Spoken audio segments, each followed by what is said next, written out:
ইয়াউমাইদিন তুহাদ্দিসু আখবারাহা।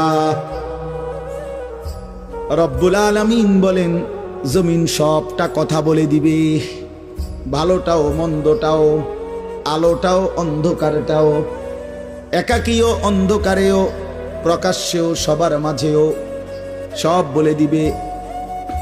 রাতের চুরি বলে দিবে, রাতের তাহাজ্জুদ তাও বলে দিবে, মদের আড্ডার কথাও বলে দিবে, জুয়ার আড্ডার কথাও বলে দিবে।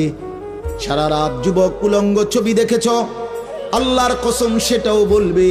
যে যুবক মালিকের সেজদা দিয়েছে সেটাও বলবে।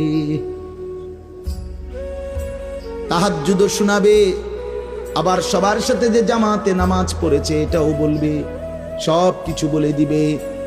আল্লাহ বলেন যদি মানুষ ভাবতে চাও জমিন কিভাবে কথা বলে, স্বর্ণরৌপ্য কিভাবে কথা বলে, আল্লাহ বলেন বিআন্না রাব্বাকা আওহা লাহা, আল্লাহ তাআলা আদেশ করেছেন বলেই কথা বলে। আল্লাহ বললে, হুকুম করিলে আল্লাহর গোটা কায়নাত, গোটা সৃষ্টি জগৎটাই কথা বলে। ওয়াশাহিদা আলাইহিম সামউহুম ওয়া আবসারুহুম ওয়া জুলুদুহুম বিমা কানু ইয়ামালুন। আল্লাহ বলে হাসরের ময়দানে বান্দা, তোমার কান, তোমার চোখ, তোমার সারা দেহের চামড়া, জুলুদুহুম, তোমার সারা দেহের চামড়া হাসরের ময়দানে তোমার পুরা জিন্দেগীর কর্মকাণ্ড বলে দিবে।